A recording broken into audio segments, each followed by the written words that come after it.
Greetings, ladies and gentlemen, and welcome to this latest edition of Tales from Outer Space, where I take stories from across the internet and read them for your entertainment. If you'd like to support the channel and are looking for some new gear, there are some affiliate links down below of the equipment I use, and if you tend to buy it, I'll get a small portion of that. More importantly, let's head on to the story.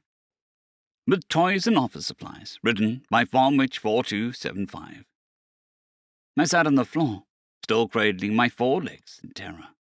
The officers were still trying to get my witness statement out of me, and it wasn't going well, owing to the highly judgmental expressions. One detective and one patrolman.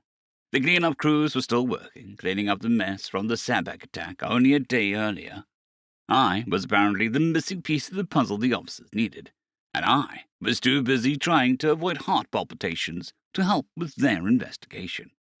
Corbex round, there is no reason to be scared anymore. The Sabak have been taken care of, and miraculously no casualties either.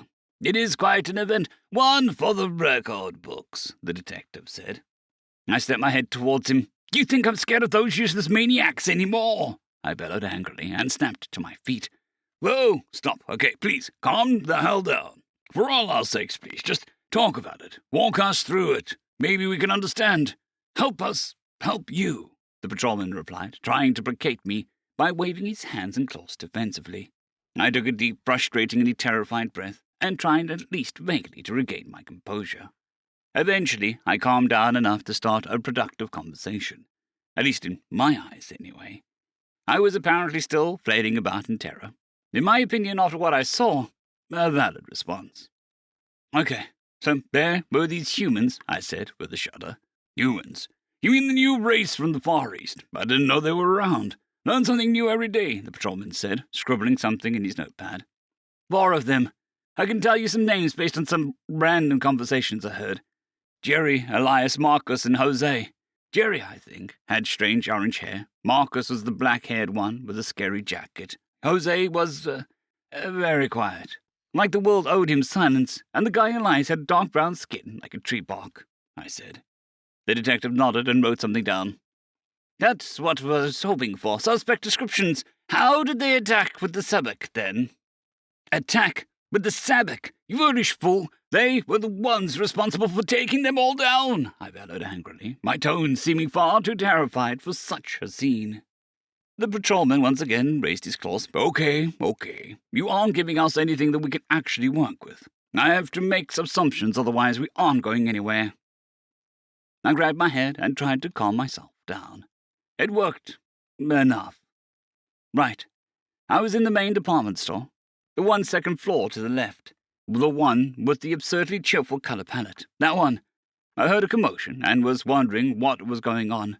All of a sudden, I'm grabbed, dragged back into the store, and I hear someone, who I now recognize as one called Elias, yell at me to get inside and hide. I do so. Next thing I know, there's an explosion at the main kiosk and the store's windows crack, I said. The patrolman nodded and scribbled as I spoke. That corroborates the tenant next door story. Luckily, she wasn't on station at the kiosk when it blew. Please continue. I shuddered and resumed, taking a breath. The Sabak started to attack, and the humans all grabbed various shelves and things to use as makeshift barricades. To be precise, they worked in concert to shore up the door and front windows, creating a makeshift barricade consisting of the reinforced steel racks used for housing Marikoi priesthood robes, I said. This one caught their attention. Those are a ton each. Are you earnest in your claim?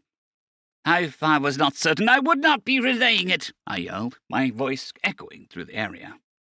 If you do not stop yelling, I'll place you under arrest for violation of public decency, sir. Calm the absolute hell down, the patrolman balked.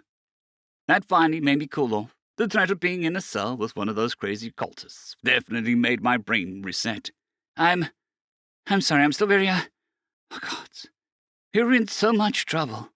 Just relax and try and focus. Please continue, the detective asked. I breathed heavily for a few moments and resumed. The humans, having successfully barricaded the door and keeping the Sabak cultists out, now started to figure out what to do.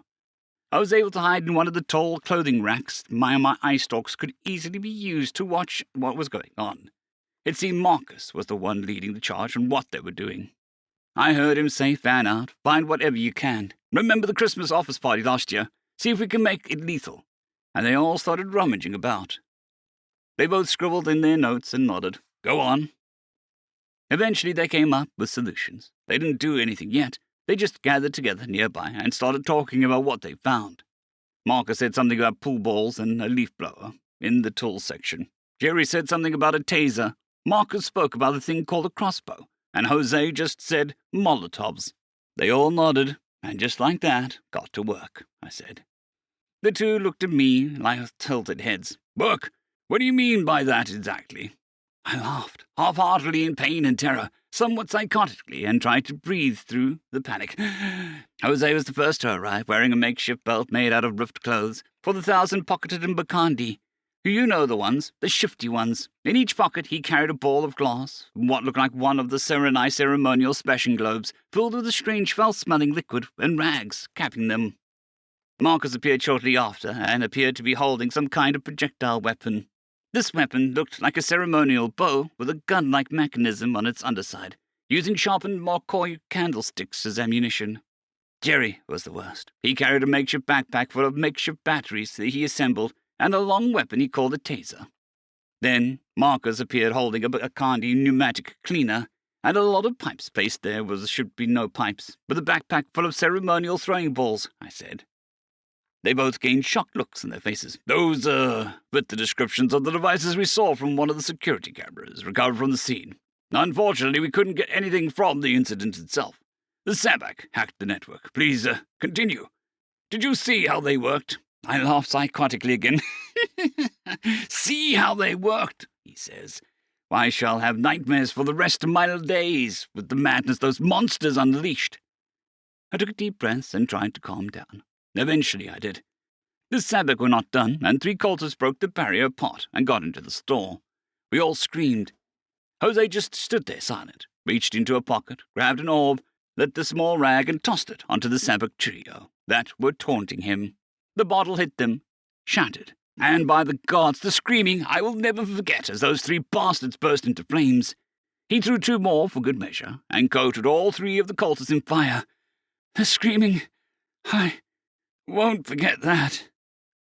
The pair shared a terrified look, and scribbled in their notes, That explains the burn victim. Scorch marks from 15 inflamed Sabak cultists. Some kind of handheld fire-based weapon. I followed them.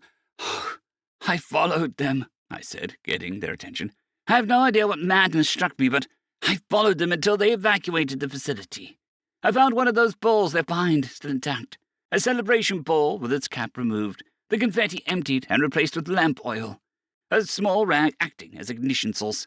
Molotov, Jose said. Molotov, I shuddered, thinking of the implications that there might be actual military variants of this weapon. And how did you— And then came Jerry with the worst of it all. 2 Sabak came from the other end of the store and charged him. The screams as they discharged his makeshift weapon, the taser. I found it, and I understood why the Sabak collapsed on the floor, convulsing like one of the odd rituals, screaming to the high heavens for their god to kill them. The taser, it was made of small energy packs hastily gobbled together with parts of the children's electronic toy, using springs of some kind of coil wire to launch 2 projectiles connected to the cells.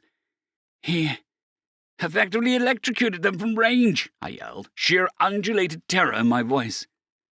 The patrolman shuffled uncomfortably and looked at something in the datapad, probably looking at the security footage to see the device. That, explains the strange electrocutions we found. Then came Marcus around the corner, his crossbow in hand. Jose used his flame weapon to confuse the Sabak as more cultists poured into the area. I've never seen such precision from a professional soldier, let alone a random man with a makeshift weapon. He expended all of his 21 bolts he made. Every single one. A shot right to the face and chest. Clean kill, every time. I found the crossbow. It was a Makadi ceremonial bow, cheaply made, but sturdy. Hastily tied with electrical tape and adhesive bands to a makeshift trigger, made from a vacuum handle. The bolts? Carved from candles, I said. The detective shuffled uncomfortably by this time. That's 41 Sabak, with head and chest damage and from candles accounted for. He must have made more bolts, I guess. Oh, he did. He used a knife from the kitchen area to carve bolts as he walked. I said, shuddering. I sat there quiet for a moment or two and tried to calm down. It wasn't working, but I carried on. Finally, Elias, he used it like a cannon, a menagerie of pipes, a secondary motor hastily tied with cables and a rope to the backpack. He would shove a ball in the main muzzle and then aim it. I would hear that terrible whine of the electrical motor, then after a second or two the ball would come blasting out fast enough that sometimes it would make a noise like a gun. No bastard would survive that.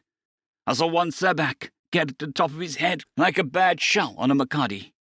The Makadi patrolman in front of me decidedly shuffled even more uncomfortably in his seat, nervously pinching his claws. That explains the excessive blunt force trauma at the men on the first floor. I held my head in my hands and sobbed for a few moments.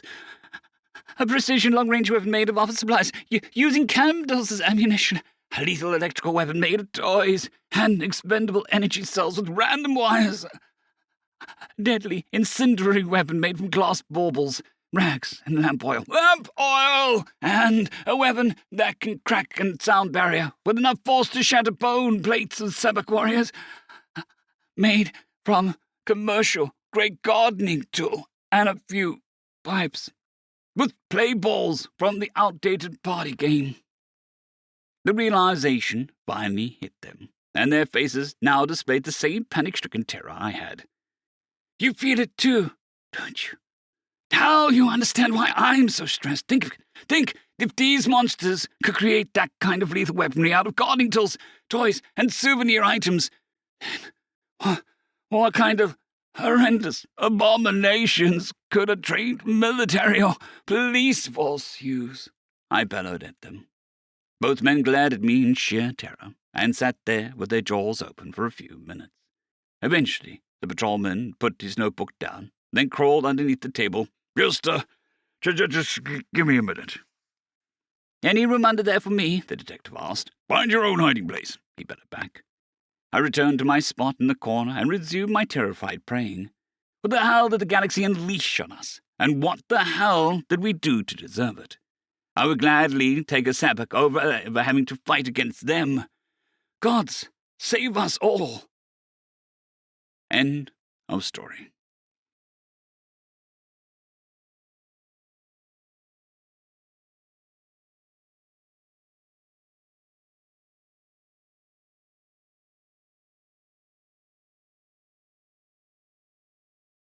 I'd greatly like to thank our Tier 5 channel members, Caspar Arnholtz, John Creighton, Manatharia, 050, Dragzoon WRE, and Elijah Silvercross. Thank you very much.